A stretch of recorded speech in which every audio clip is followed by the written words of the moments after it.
The pregnancy test sat on the bathroom counter, two pink lines staring back at me like an accusation.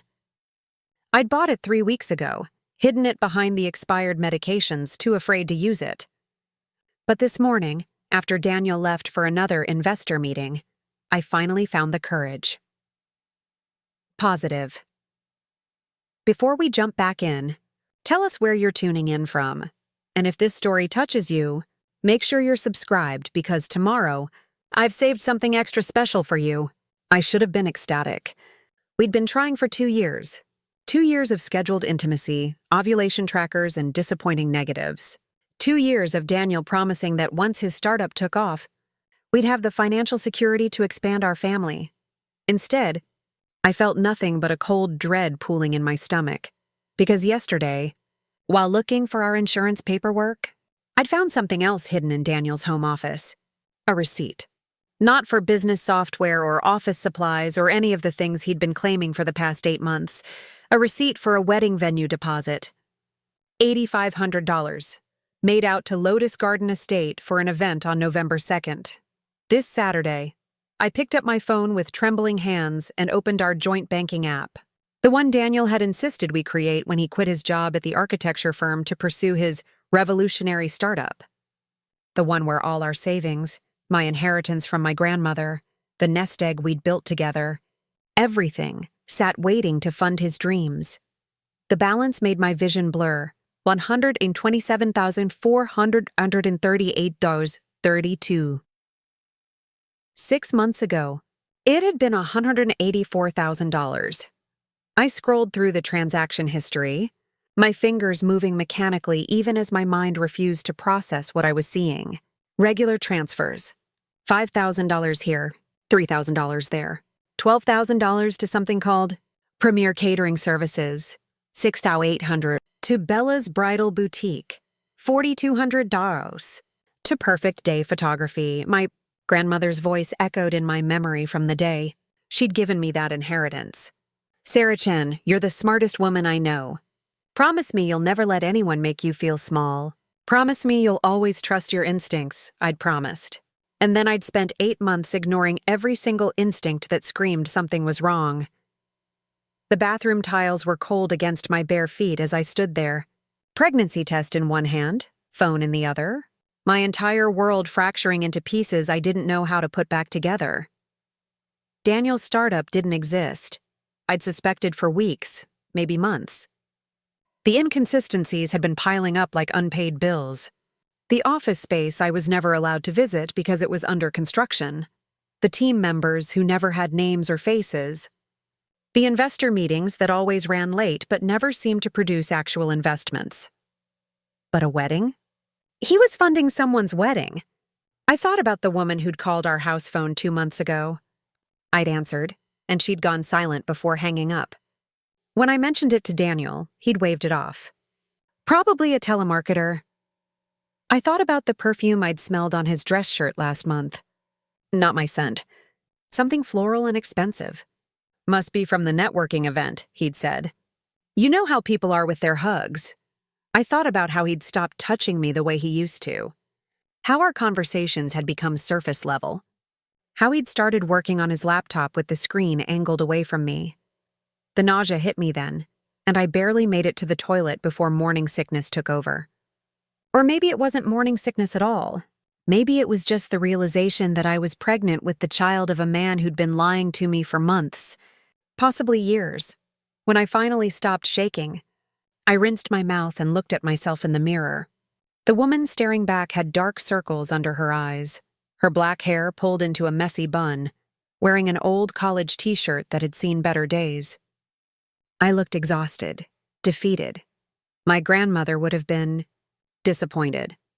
I grabbed my laptop from the bedroom and settled onto the couch in our living room, the living room with furniture we'd carefully selected together. In the apartment we'd moved into 3 years ago when everything still felt possible. The morning light was just beginning to filter through the curtains as I opened a private browser window. Lotus Garden Estate. The website loaded with elegant script and photos of sprawling gardens, a Victorian mansion, and a ceremony pavilion overlooking a lake. Seattle's premier luxury wedding venue. My hands moved across the keyboard with mechanical precision, searching for anything that might explain why my husband had booked this place. The venue had a blog section featuring past weddings. I scrolled through months of happy couples, elaborate decorations, testimonials about the perfect day.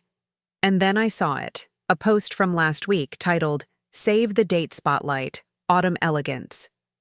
The photo showed a couple standing in the venue's garden. The man was tall, athletic, with sandy blonde hair. The woman beside him wore a flowing white dress for what was clearly an engagement photo shoot. She was beautiful in that effortless way some women are. Long auburn hair, green eyes, a smile that lit up her entire face. The caption read, "Congratulations to Marcus and Vivian on their upcoming November 2nd celebration. We can't wait to make your dream day a reality." Vivian. The name punched through me like a physical blow. 6 months ago, Daniel had mentioned a Vivian in passing. A potential investor he'd met through mutual connections. "She's really interested in the concept," he'd said over dinner one night. "Has a background in venture capital. This could be the break we need." I'd been so hopeful then, so naive. I searched for Vivian on social media, my heart hammering against my ribs. There were dozens of Vivians in Seattle, but I added Marcus to the search, and suddenly there she was. Vivian Hartley, profile set to public, apparently unconcerned about privacy. Her feed was a carefully curated collection of her perfect life. Photos with Marcus, a lawyer, according to his tagged profile. Pictures of her boutique marketing firm downtown. Wine tastings with friends. And then, 3 weeks ago, a post that made my stomach drop. A photo of her left hand, showing off an enormous diamond ring. The caption, "I said yes. So grateful to my amazing fiancé Marcus and my dear friend Daniel for helping plan the most romantic proposal. Daniel, your architectural eye made that rooftop setup absolutely perfect. Couldn't have done it without you. Dear friend Daniel." The comments were full of congratulations and heart emojis. People I didn't recognize gushing about how beautiful the ring was. How lucky she was. How they couldn't wait for the wedding.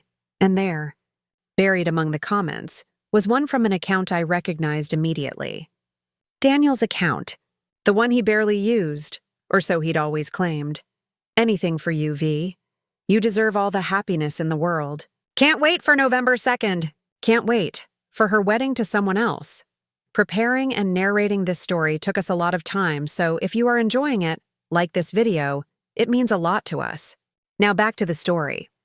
I sat back on the couch, my laptop balanced on my knees, trying to make sense of what I was looking at.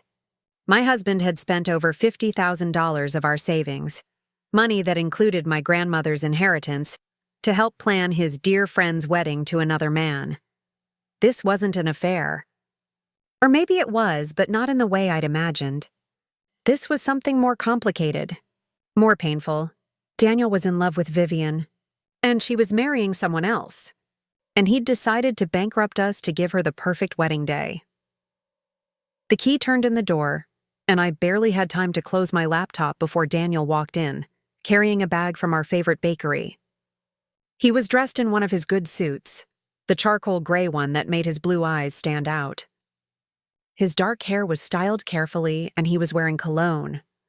"Morning, babe," he said, his smile easy and practiced. "Brought you those almond croissants you love. I've got back-to-back meetings today, but I wanted to see you before I left." I stared at him. This man I'd married 4 years ago in a simple ceremony at the courthouse, because we'd wanted to save money for our future. This man who'd held me while I cried after my grandmother's funeral and promised we'd honor her memory by building something beautiful together. This man who'd looked me in the eye last month and said, "Just a few more months, Sarah. The startup is almost at the tipping point. I can feel it. How are the meetings going?" I heard myself ask, my voice sounding distant and strange. "With the investors? Really good, actually," Daniel said, setting the bakery bag on the kitchen counter. "There's this one woman, Vivian, who's been incredibly supportive. She's connected me with some of her contacts. Things are finally starting to move. That's wonderful. I said, the words tasting like ash. When do I get to meet her? Something flickered across Daniel's face. Fear? Guilt? It was gone so quickly I might have imagined it. Oh, you know how these business relationships are, he said with a casual shrug. Very professional. Very compartmentalized. Plus, she's got her own stuff going on. I think she's getting married soon, actually. Really? I stood up, clutching my laptop like a shield. That's nice. Where's the wedding? No idea, Daniel said quickly. Too quickly. We don't really talk about personal stuff. It's all business. The lie sat between us like a living thing. I have to get ready for my first meeting. Daniel continued, checking his watch. The expensive one I'd bought him for our anniversary 2 years ago. Back when I thought we were partners. But let's have dinner tonight, okay? Maybe we can finally start planning that trip to Japan we've been talking about.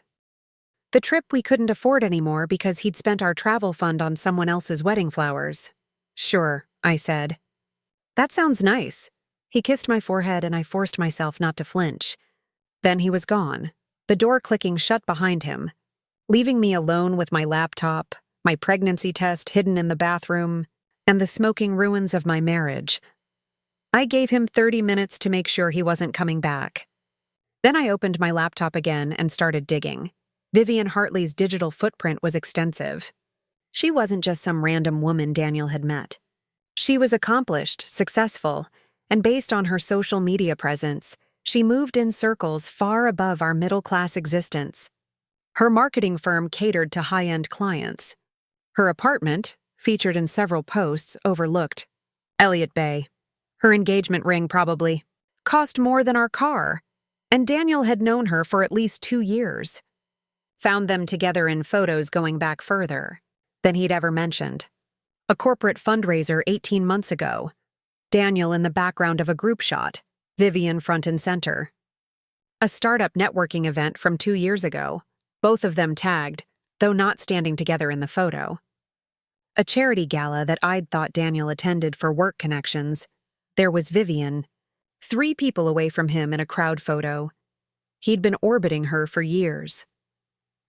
I checked our bank statements more carefully this time, going back further. The first suspicious transfer was from 14 months ago. $2,000 to something called Crystal Clear Event Planning. I'd asked about it at the time, and Daniel had said it was for a startup development conference he was attending. There had never been a conference. The transfers continued. Sporadic at first, then increasing in frequency and amount over the past 6 months. Wedding photographers, caterers, florists, a cake designer, even a transfer to a travel agency, probably for the honeymoon. My husband was financing another man's honeymoon with my dead grandmother's money.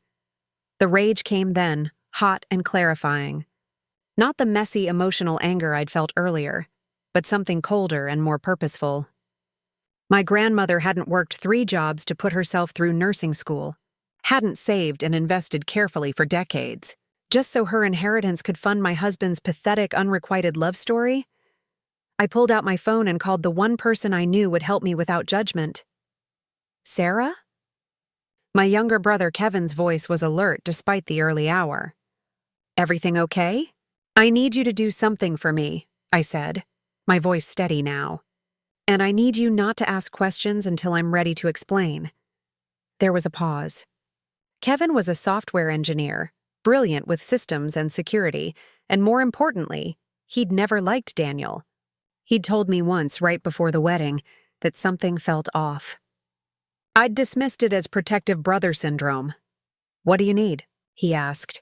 I need you to help me document everything in our joint accounts. Every transaction, every statement, everything going back 2 years. And I need you to help me understand how to protect what's left. Another pause. Longer this time. Sarah, what's going on? I'll explain everything tonight, I promised. But Kevin, I need to move fast. Can you meet me at Mom's office this afternoon?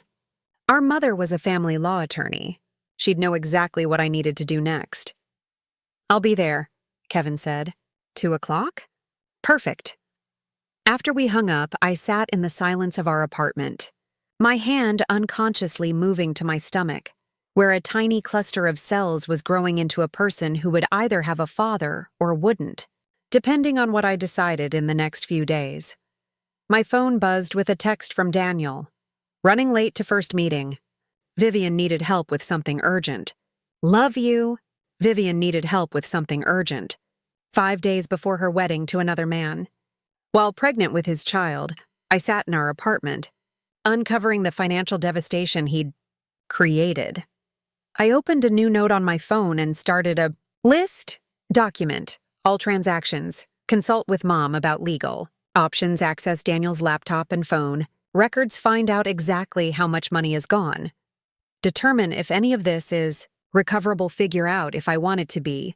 That last one was the hardest, because beneath the anger and betrayal, there was still a small part of me that remembered falling in love with Daniel Chen, the charming architect with big dreams and kind eyes who'd swept me off my feet at a mutual friend's barbecue.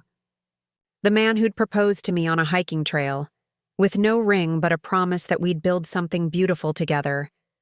But that man might have never existed. Or maybe he had, and Vivian Hartley had eclipsed him so completely that there was nothing left for anyone else. I thought about the pregnancy test sitting in the bathroom, about the tiny life growing inside me that didn't ask to be part of this mess, about how I was supposed to tell Daniel he was going to be a father when he'd spent the money that should have gone to our child's future on someone else's dreams. The doorbell rang, startling me from my thoughts. I wasn't expecting anyone, and for a paranoid moment, I wondered if Daniel had somehow known I was digging into his secrets. But when I checked the peephole, it was just a delivery person holding a large box. I signed for it, curious. I hadn't ordered anything recently. The return address showed it was from Bella's bridal boutique. My hands shook as I opened the box. Inside, wrapped in delicate tissue paper, was the most beautiful bridesmaid dress I'd ever seen. Deep burgundy silk, elegantly cut, with a note pinned to the hanger. Sarah, I know this is unconventional, but Daniel mentioned you might be available to help out at my wedding this Saturday. We're short a bridesmaid after my cousin got sick, and Daniel speaks so highly of you. Would you consider standing in? It would mean the world to me. The dress should fit. Daniel gave me your measurements. Hope to see you there. Vivian. I stood in my living room, holding a bridesmaid dress for a wedding my husband had secretly funded. For a woman he was clearly in love with, who had no idea that the money paying for her perfect day had come from his wife's inheritance. The audacity of it was almost impressive. I looked at the dress, then at my laptop with its damning evidence, then at my phone with my brother's promised help waiting, and then I started to laugh. Not the hysterical laughter of someone breaking down, but something darker and more purposeful. Because Vivian Hartley wanted me at her wedding? She'd invited me into this twisted triangle without even knowing it existed? Oh, I would absolutely be at that wedding. But not as some naive bridesmaid, oblivious to the financial ruin my husband had created for her special day. I'd be there as the woman who was about to pull back the curtain on Daniel's elaborate fantasy and watch the whole thing collapse. I pulled out my phone and called Kevin back. Change of plans, I said when he answered. I need your help with something else first. How quickly can you pull together a complete financial forensics report? The kind that would hold up in court? 48 hours if I work straight through, Kevin said. Why? What are you planning? I'm going to a wedding, I said, looking at the burgundy dress. And I'm going to make sure everyone there knows exactly who paid for it. After I hung up with Kevin, I texted my mother. Emergency consult needed. Not divorce yet, but close. Can you clear your afternoon? Her response came immediately. My office, 2 p.m., bringing the good coffee. I had 72 hours until Vivian Hartley's dream wedding. 72 hours to gather evidence, build a case, and decide exactly how much mercy I wanted to show the people who'd betrayed me. I picked up the burgundy dress and held it against my body, looking at my reflection in the hallway mirror. The color looked good on me. Vivian had taste, I'd give her that. My grandmother's voice echoed in my memory again. Never let anyone make you feel small. I hadn't felt small in years. Not until I'd started believing Daniel's lies, started doubting my own instincts, started shrinking myself to make room for his delusions. But I was done being small. I had a wedding to attend. My mother's office was in a modest building in Fremont, sandwiched between a vintage clothing store and a coffee roaster. Margaret Chen, attorney at law, specialized in family law, and she'd seen enough messy divorces to know trouble when it walked through her door. When I arrived at 2 p.m., Kevin was already there, his laptop open, his face grim. Jesus. Sarah, he said as soon as I walked in. I started pulling the data like you asked. This is worse than you thought. Mom stood up from behind her desk, her professional mask slipping for just a moment to show maternal concern. She was smaller than me, her hair cut in a practical bob, wearing one of her court suits. But her eyes were sharp as she gestured for me to sit. Tell me everything, she said, so I did. I told them about Daniel's fake startup, about Vivian Hartley, about the wedding venue deposit I'd found. I told them about the pregnancy test still sitting on my bathroom counter. I told them about the bridesmaid dress that had arrived that morning. Kevin's fingers flew across his keyboard as I talked, pulling up transaction records, highlighting patterns, creating a timeline of financial devastation. Okay, Mom said when I finished, her attorney voice fully engaged now. First things first. Are you safe? Is Daniel violent? Has he ever— No, I interrupted. He's not violent. He's just gone. Mentally, emotionally, he's been living in some fantasy world where he gets to be the hero of Vivian's story. That's good. That makes this cleaner, Mom said, making notes on her legal pad. Kevin, what are we looking at financially? Kevin turned his laptop to face us both. Total transfers from their joint account over the past 14 months, $56,162. That doesn't include the smaller charges on their joint credit card, which add another $8,400. We're looking at over $65,000 spent on wedding-related expenses. Mom's jaw tightened. And the grandmother's inheritance? Was $120,000, I said quietly. Mixed with our joint savings to bring the total to $184,000. We're down to $127,000 now. But there are pending charges that will drop that further. He stole from you, Kevin said flatly. This wasn't money he earned. This was your inheritance that you deposited into a joint account in good faith. Joint account means joint access, Mom said carefully. Legally, it's murkier than outright theft. But morally, and in terms of a divorce proceeding, this is devastating evidence of financial infidelity and betrayal of marital trust. I watched Kevin's screen as he pulled up more data. Each transaction was dated, categorized, cross-referenced with vendor websites. He'd even found social media posts from some of the vendors, thanking Daniel and Vivian for their business. He used his own name, I said, almost admiringly. He wasn't even trying to hide it that well. Narcissists never think they'll get caught, Mom said dryly. They're too convinced of their own righteousness. He probably thinks he's doing something noble, helping the woman he loves have her perfect day. Well, her perfect day is going to get very imperfect very quickly, Kevin muttered, still typing. Wait, Mom held up a hand. Sarah, before we go any further, I need to know what you want out of this. Revenge? A clean divorce? Maximum financial recovery? Your pregnancy complicates things. I'd been thinking about this all morning during the drive to her office, during every moment since I'd seen that wedding venue receipt. I want the truth, I said finally. I want everyone at that wedding to know what Daniel did. I want Vivian to know that her dream day was funded by his wife's dead grandmother. I want Marcus, her fiancé, to know that the man who helped plan his proposal is in love with his bride. And I want Daniel to understand that actions have consequences. Mom and Kevin exchanged a look. That's not revenge, Mom said slowly. That's scorched earth. They invited me to the wedding, I said, pulling out my phone to show them Vivian's note. They put me in the position to either play along with Daniel's delusion or speak up. They gave me the weapon. I'm just choosing to use it. Kevin leaned back in his chair. I can have a complete financial report ready by Friday night. Every transaction, every vendor, every dollar traced. Professional forensic accounting quality. If you want to present evidence at this wedding, you'll have it.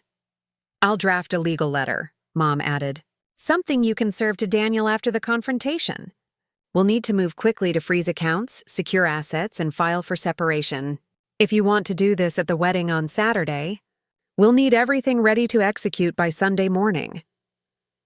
I thought about Daniel that morning, bringing me croissants, lying to my face about his meetings with Vivian, pretending everything was fine while our financial future burned down around us. Do it, I said. All of it. I'll wear the dress, I'll smile for the photos, and then I'll make sure everyone knows exactly who paid for the open bar they're drinking from. You're pregnant, Mom reminded me gently. This is going to be incredibly stressful. Are you sure you want to do this now? We could wait. Build the case more carefully. I'm 8 weeks pregnant with the child of a man who's been lying to me for over a year, I interrupted. Every day I wait is another day I'm complicit in his fantasy. Every day I stay silent is another day I'm letting him think this is okay. No, we do this Saturday. Kevin closed his laptop with a decisive click. Then we have work to do. I'll need access to everything: bank statements, credit card records, any passwords you have for joint accounts. I'll start drafting paperwork, Mom said. Separation agreement, asset protection orders, the works. Sarah, you should also think about whether you want to pursue criminal charges. What Daniel did might not technically be theft, but there could be fraud implications, especially if he lied to vendors about the source of funds. Criminal charges. I hadn't thought that far ahead yet. Let's see what happens at the wedding first, I said. Maybe public humiliation will be enough. Maybe, Mom said, but her tone suggested she doubted it. People like Daniel don't usually learn from humiliation alone. They just get better at hiding their true selves. We spent the next 3 hours going through everything. Kevin walked me through accessing cloud backups of our financial records. Mom explained the legal framework for what came next: separation, asset division, custody arrangements for a child who wasn't even born yet. By the time I left their office, it was dark outside.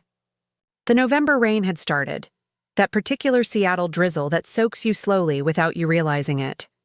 I sat in my car for a long moment before starting the engine, my phone buzzing with a text from Daniel. Meeting running late again. Don't wait up for dinner. Love you. Meeting? Right. I pulled up Vivian's social media again, refreshing her feed. A new post from 30 minutes ago. A photo of wine glasses and appetizers at a trendy downtown restaurant. The caption, "Final wedding week planning session with my favorite people. So grateful for friends who go above and beyond." In the background of the photo, slightly out of focus but unmistakable, was Daniel. Laughing at something someone had said, his face more animated than I'd seen it in months. He was happy there, in her orbit, playing his role in her perfect life. I took a screenshot and sent it to Kevin with a single message. Add this to the file. Then I drove home through the rain, to the apartment we'd decorated together, to the life we'd built on what I now realized were lies and false promises. I parked in our assigned spot, walked up the 2 flights of stairs, and let myself into the quiet, empty space. The bridesmaid dress was still hanging on the back of the door, burgundy silk catching the light from the hallway.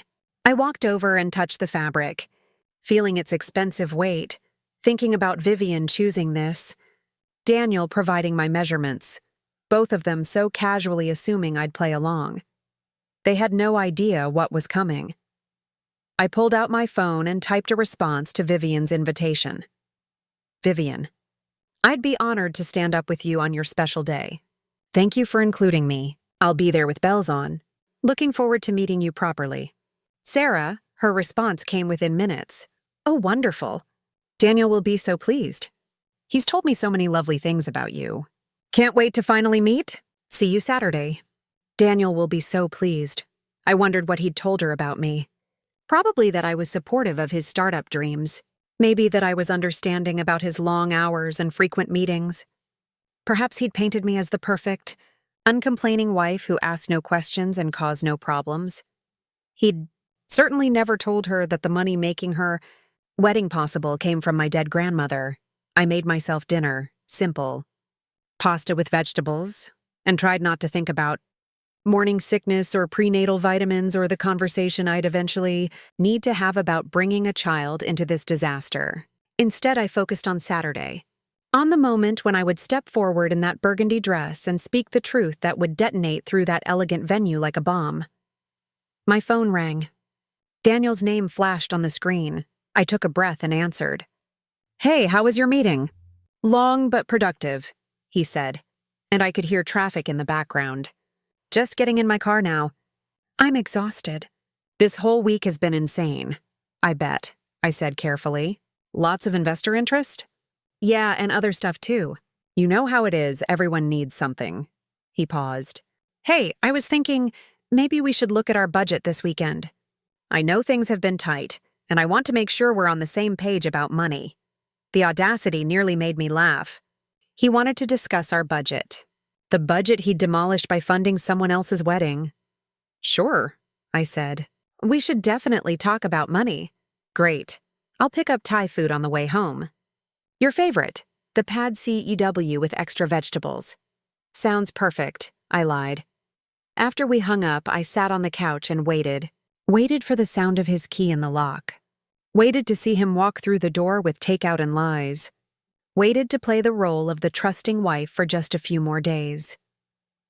When Daniel finally arrived, rain-dampened and carrying bags of food, he kissed my cheek and started chattering about his day. I listened to him weave his fiction, watched him move through our apartment with easy familiarity, observed the man I'd married transform into a stranger before my eyes. "You okay?" he asked at one point, noticing my quietness. "You seem distracted." "Just tired," I said. "It's been a long day." "Well, the weekend's almost here," he said cheerfully. "We can relax, catch up on that show we've been watching." The weekend. When he'd presumably tell me he had to work, or had an important meeting, or some other excuse that would place him at Vivian's wedding while I stayed home. Ignorant and alone, except I wouldn't be staying home. "Actually," I said carefully, "I got an interesting invitation today." Daniel looked up from his pad CU, his expression curious but not alarmed. "Oh yeah? From who?" "Someone named Vivian Hartley. She invited me to be a bridesmaid at her wedding this Saturday. Said you recommended me." I watched his face carefully. The way the color drained slightly. The way his jaw tightened. The way his eyes flickered with something that might have been panic before he schooled his expression into casual confusion. "Vivian?" he said as if testing the name. "Oh, right, the investor. I didn't realize she was getting married this weekend."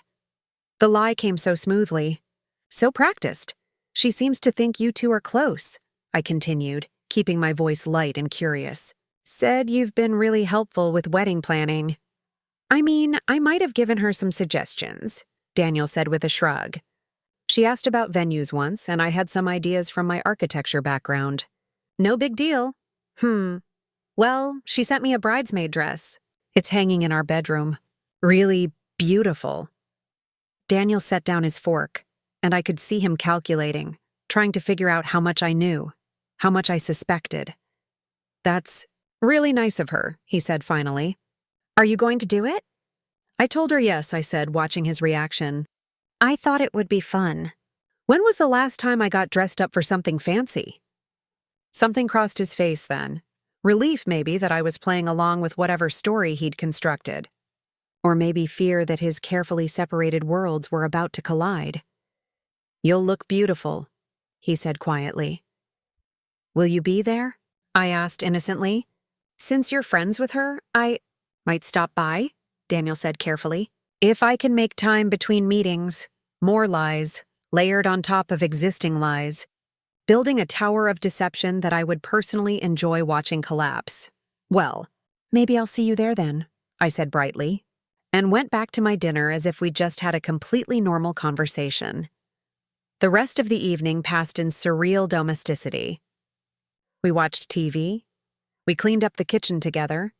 We went through the motions of being a married couple while my phone periodically buzzed with updates from Kevin about the financial report and from my mother about legal paperwork. When we finally went to bed, Daniel reached for me and I had to summon every ounce of self-control not to recoil. This man, who'd been funding another woman's wedding with my inheritance, still expected intimate access to me as if nothing had changed. "I'm really tired," I said, turning away. "Long day. Okay, he said, and I could hear the relief in his voice. He didn't really want me. He was just going through the motions, too, maintaining the facade until— What, until after the wedding? Until he'd seen Vivian married off and could finally grieve the relationship he'd never actually had. I lay in the darkness next to my husband, my hand resting on my stomach where cells were dividing and multiplying into a person who deserved better than this. Who deserved a father who was present, honest, and capable of love that wasn't rooted in fantasy. 3 more days. 72 hours until everything changed. I could make it that long. I had to. Friday morning arrived with a text from Kevin. Package ready. Mom has the legal docs. We're set for tomorrow. I stared at the message while Daniel slept beside me. The wedding was exactly 24 hours away. Daniel emerged at 7:30, already dressed. Morning meeting got moved up, he said. Might be gone most of the day. Wedding prep for Vivian. There it was. He'd finally admitted it. No problem, I said lightly. I have errands to run anyway. He kissed my head and left. After the door closed, I checked my tracking app. His phone showed him heading toward Capitol Hill, toward Vivian's apartment building. I took a screenshot and sent it to Kevin. He's with her now. The response came immediately. Good. Everything he does today strengthens your case. My mother's office was cold that Friday morning. Kevin was already there, laptop surrounded by printouts. Mom sat behind her desk in full attorney mode. Sarah, she greeted me. Let's go through everything one final time. Kevin spun his laptop around. Complete financial forensics report. Total amount spent on the wedding, $68,347. But here's what's really interesting. Daniel opened a credit card in both your names 6 months ago. He forged your signature on the application. That's fraud, Mom said immediately. Actual prosecutable fraud. I stared at the credit card statement. $23,000 in charges. All wedding-related. There's more, Kevin continued. Daniel took out a personal loan 3 months ago. $15,000, using your grandmother's inheritance as collateral. He forged your signature on those documents, too. How much do we have left? I asked, in the joint account. $89,000. But with the credit card debt and loan, your actual liquid assets are closer to $51,000. He's burned through $133,000 in 14 months. My grandmother's entire inheritance. Gone. We have options, Mom said. Criminal charges for fraud and forgery. Civil suit for recovery. Immediate freezing of assets. But Sarah, if we pursue criminal charges, Daniel could face prison time. I thought about the pregnancy test. About the child growing inside me. Let's see what happens tomorrow first, I said. After I expose him at the wedding, Kevin pulled out a thick manila folder. This is your copy of everything. Financial records, forged documents, timeline, photographic evidence. If you decide to present this at the wedding, you'll have everything you need. There's one more thing, Kevin said quietly. I did some digging into Vivian Hartley. I don't think she knows where the money is coming from.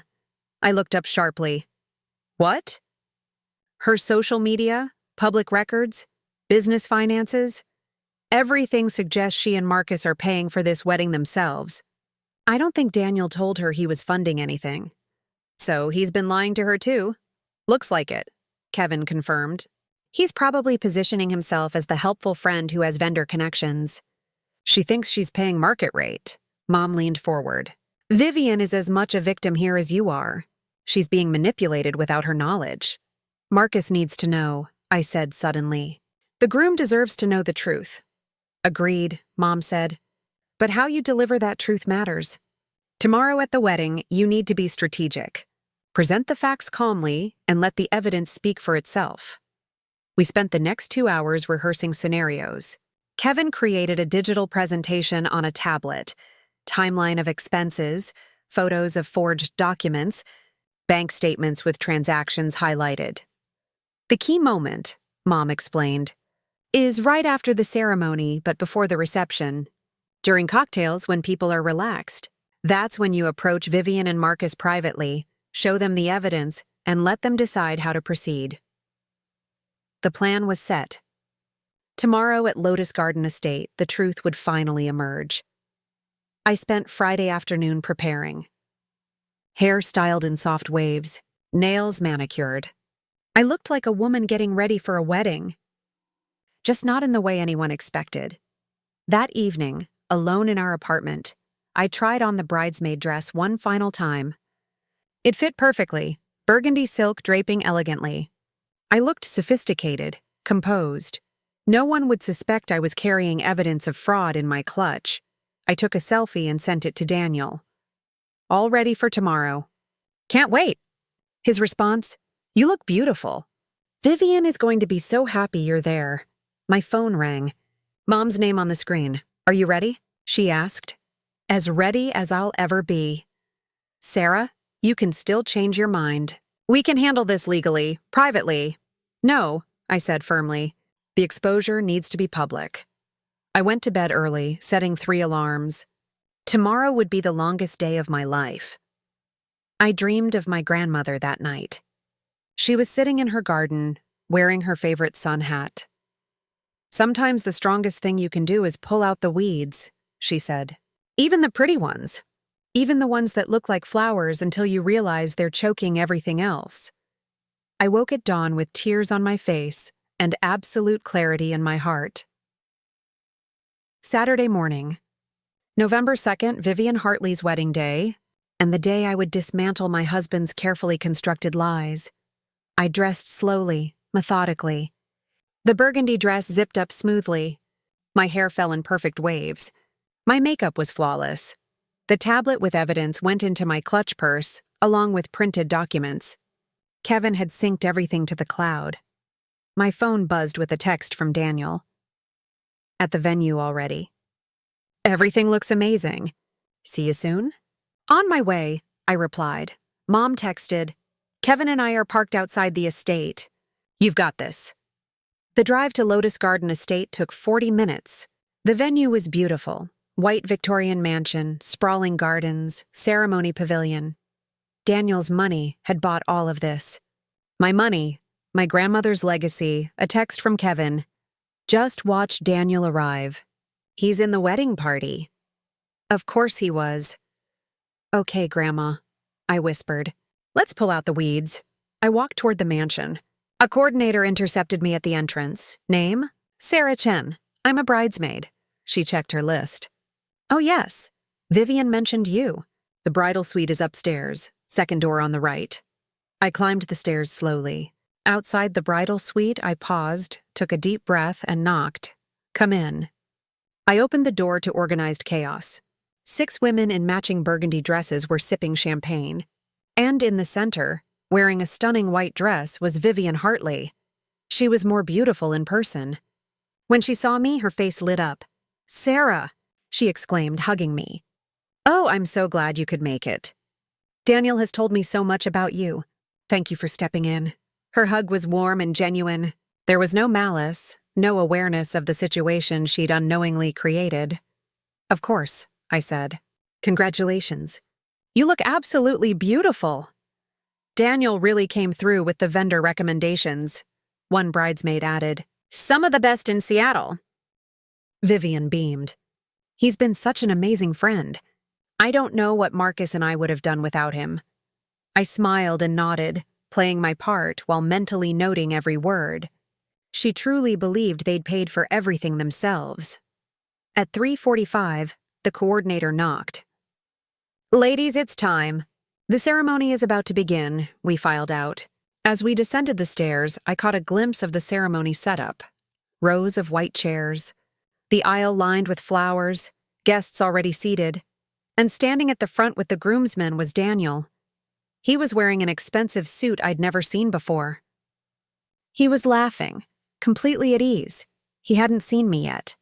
The wedding coordinator lined us up. I was fourth in the processional. The music started, and one by one, the bridesmaids began walking.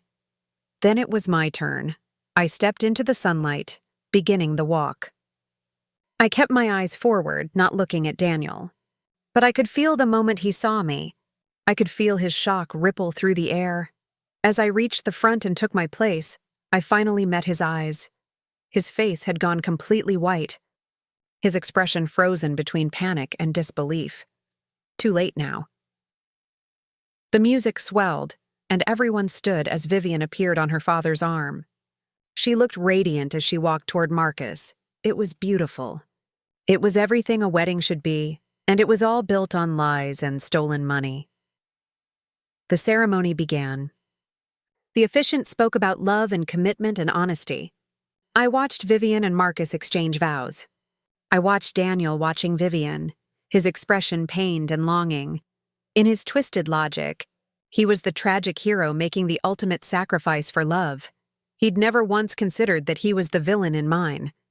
"I now pronounce you husband and wife," the officiant declared. "You may kiss the bride." Marcus and Vivian kissed to thunderous applause.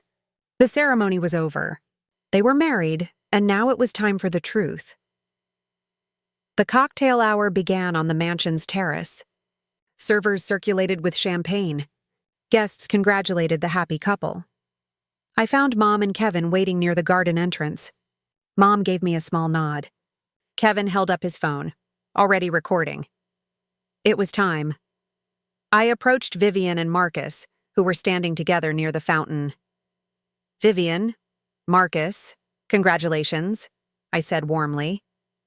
The ceremony was beautiful. "Could I have just a moment? There's something important I need to discuss with you both." Vivian smiled, unsuspecting. "Of course. Is everything okay?" "Let's step over here," I suggested, gesturing to a quiet corner away from other guests. They followed me, still smiling. Marcus kept his arm around Vivian's waist, the picture of a happy newlywed. Daniel spotted us moving away from the crowd. I saw him start toward us, his face alarmed. "Actually, Daniel should be here for this too," I said, catching his eye. He approached slowly, like a man walking to his execution. "What's going on?" he asked, his voice tight. I pulled the tablet from my clutch and turned it on. "Vivian, Marcus, I need to show you something. It's about your wedding." "Our wedding?" Marcus's smile faltered. "What about it?" I pulled up the financial timeline. "This is a detailed accounting of every expense related to your wedding. Venue, catering, flowers, photographer, everything." Vivian laughed nervously. "Okay, we know what we spent." "You think you've been paying them?" I interrupted gently. "But actually, my husband Daniel has been paying them. With money he stole from our joint account, including my deceased grandmother's inheritance." The silence that followed was absolute. Marcus stared at the tablet. Vivian looked at Daniel, confusion written across her face. Daniel had gone completely pale. "What is she talking about?" Vivian asked Daniel. I scrolled through the timeline. 14 months ago, Daniel started making transfers to wedding vendors. Here's the venue deposit, $8,500. Here's the caterer, $12,000. Photographer, $4,200. Over the past year, he's spent $68,347 of our money on your wedding. "That's not possible," Marcus said. "We paid for our wedding." "You have receipts showing amounts paid," I corrected. "But if you check with your vendors, you'll find those amounts were credited from an outside source. Daniel's been positioning himself as someone who could get you deals, hasn't he?" Vivian's face transformed to dawning horror. "Daniel, is this true?" Daniel finally found his voice. "Sarah, please, don't do this. Not here. When should I do it?" I asked calmly. "After you've spent every penny? After the baby is born?" "Baby?" Vivian whispered. "I'm 8 weeks pregnant," I said, still looking at Daniel. "With our first child. And instead of preparing for our family's future, my husband has been funding your wedding with money he stole from me, including forging my signature on a credit card application and a personal loan." Marcus took the tablet from my hands, scrolling through evidence with shaking fingers. His face darkened. "This is real," he said quietly. "Daniel, what the fuck did you do?" "I was helping," Daniel said desperately. "Vivian, you deserved the perfect day. By stealing from your pregnant wife?" Marcus's voice rose. "By lying to everyone?" He stopped, realization dawning. "You're in love with her." It wasn't a question. Vivian made a small, wounded sound. "Daniel, no. Tell me that's not true." But Daniel's face said everything. The longing, the pain, the desperate hope. It was all written there. Oh my God, Vivian said, backing away. This whole time, all your help, all those hours planning, you were doing this because… Other guests were starting to notice. People were drifting over, sensing drama. I need to see the actual documents, Marcus said, his lawyer training kicking in. If he forged your signature, that's fraud. I pulled out the manila folder. Everything's in here. Bank statements, forged documents, timeline, vendor contacts. My lawyer is prepared to file charges Monday morning. Mom and Kevin materialized beside me, a solid wall of support. I'm Margaret Chen, Sarah's mother and attorney, Mom said, handing Marcus her card. Everything she's shown you is accurate and documented. Marcus took the folder, flipping through pages with increasing anger. He funded our entire wedding. Jesus Christ, Vivian, look at this. Vivian was crying now, her perfect makeup streaking. How could you? She said to Daniel. I thought you were my friend. I trusted you.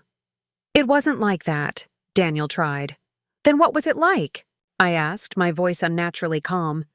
Explain how you justified spending our entire savings, our baby's future, on funding a fantasy where you're the hero in someone else's love story. A crowd had gathered now. Bridesmaids, groomsmen, family members, everyone watching the perfect wedding implode. Marcus handed the folder to one of his groomsmen. Find the wedding planner. I need to verify this immediately. He turned back to Daniel, his face rigid with fury. If this is true, if you've been manipulating my wife, lying to us both, inserting yourself into our relationship under false pretenses, I'll make sure you face consequences beyond just what your wife pursues legally. I never tried to break you up, Daniel said desperately. I just wanted her to be happy. With stolen money, I said quietly. While your actual wife was home alone, believing in your startup dreams, trusting you completely? Vivian looked at me. I didn't know, she said, her voice breaking. Sarah, I swear I had no idea. I never would have… I know, I said and meant it. You're a victim here too. The wedding planner appeared, her face grim. Mr. Hartley, I've been reviewing our records. There was a secondary payment source on file for most vendor contracts, listed as a gift contributor named Daniel Chen. I assumed he was family. Everything processed correctly, so I didn't question it. How much? Marcus demanded. She scrolled through her records. Approximately $65,000 in outside payments toward your wedding expenses. Vivian made a sound like she'd been punched. The crowd murmured in shock. This day is over, Marcus said flatly. Vivian, we're leaving. But the reception was paid for with stolen money by a man who's been obsessed with you, Marcus interrupted. I won't spend another minute in a celebration he orchestrated. He turned to me. Mrs. Chen, I'm deeply sorry for what you've experienced. When you pursue legal action against your husband, my firm will support you in any way we can. The money's gone, I said simply. Spent on deposits and services already rendered. I just needed everyone to know the truth. Vivian approached me hesitantly. Sarah, I don't know what to say. I feel sick, I know, I repeated. This isn't your fault. But you deserve to start your marriage knowing the truth. Marcus put his arm around Vivian. We're leaving. Daniel, stay away from us. From both of us. If you try to contact my wife again, I'll pursue a restraining order. They turned and walked toward the mansion, Vivian still in her wedding dress, leaving their own reception before it had even begun. Guests parted for them, shocked whispers following. I turned to Daniel. He looked completely broken. I loved her, he said weakly. You didn't love her, I replied. You loved an idea of her, a fantasy where you were the hero. If you had actually cared, you would have respected her choice, her relationship, her actual life. Sarah, don't, I interrupted. Mom has papers for you to sign. Separation agreement, asset protection orders. You'll be served officially on Monday, but we can do this easily or we can do this hard. Mom stepped forward, pulling documents from her briefcase. Daniel Chen, these are separation papers. I strongly suggest you consult an attorney before signing anything, but your wife is being generous. Given the fraud, forgery, and financial abuse she has documented, she could pursue criminal charges that would result in prison time. Daniel took the papers with shaking hands. Prison? Forging signatures, taking out loans in someone else's name, unauthorized use of funds. It's all fraud, Kevin said. Federal crimes. But Sarah is giving you a chance to make this right. I'll sign, Daniel said quietly. I'll sign whatever you want. Just don't press charges, please. Then you'll agree to these terms, Mom said briskly. Sarah keeps all remaining assets. You're responsible for the credit card debt and loan. Full custody of the child to Sarah, with your parental rights to be determined. You move out within 7 days. And you stay away from Vivian and Marcus permanently.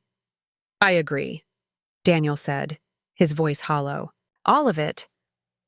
We moved to a table on the terrace, and Daniel signed the papers right there, surrounded by the ruins of the wedding he'd orchestrated. Guests watched from a distance. When the last signature was complete, I took my copies. I'll have my things out by next weekend, Daniel said quietly. And Sarah? I am sorry. Sorry you got caught, I said. Not sorry for what you did. He didn't argue. I turned and walked away, Mom and Kevin flanking me. We made it to the parking lot before my legs gave out and I collapsed against my car. The adrenaline finally crashing.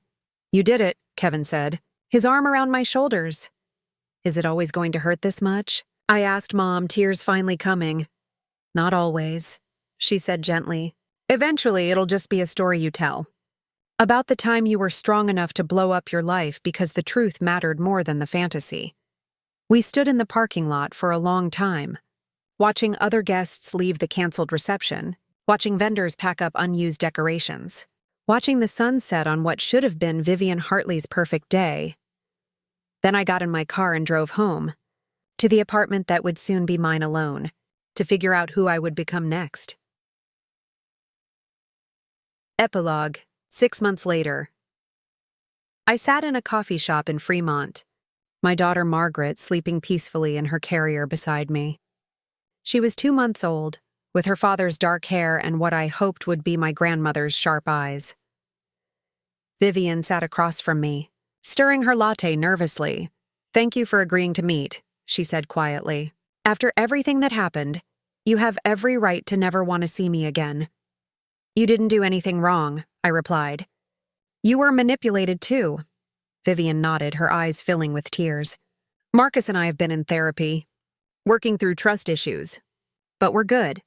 We had our real wedding last month, just us on a beach in Oregon. No big production, just honest vows. I'm glad, I said sincerely. I wanted you to have this, Vivian said, sliding an envelope across the table. It's not everything Daniel spent, but it's what Marcus and I could manage to return. We refinanced some investments. It's $42,000. It's yours. I stared at the envelope, overwhelmed. Vivian, you don't have to— Yes, I do, she interrupted firmly. What Daniel did was unforgivable, but I benefited from it even unknowingly. I can't live with that. Please take it. For Margaret. For your grandmother's memory. I took the envelope with shaking hands, tears streaming down my face. Thank you. You have no idea what this means. I think I do, Vivian said softly. We talked for another hour. 2 women who'd been caught in the same man's web of lies, finding unexpected friendship in the aftermath. When I finally left, walking through Seattle's drizzle with my daughter sleeping against my chest and $42,000 in my purse, I felt something I hadn't felt in months. Hope. My phone buzzed. A text from my mom. Lunch tomorrow? Want to discuss your business loan application. I think we can make your grandmother's dream of you opening that design firm actually happen. I looked down at Margaret, then up at the gray Seattle sky. Hear that, baby girl? I whispered. We're going to be okay. Better than okay. We're going to build something real. And for the first time since that morning, I'd found the pregnancy test and the venue receipt. I believed it. Daniel had tried to fund someone else's fairy tale with my inheritance, but I was going to use what remained to build my own reality, one based on truth, hard work, and the knowledge that I was strong enough to tear down lies and build something better in their place. That was the real revenge.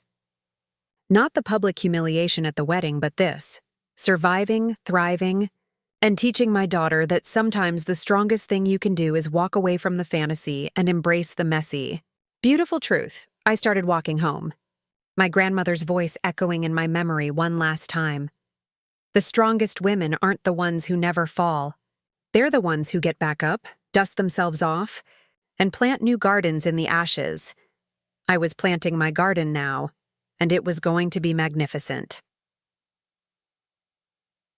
The end up next. You've got 2 more standout stories right on your screen. If this one hit the mark, you won't want to pass these up.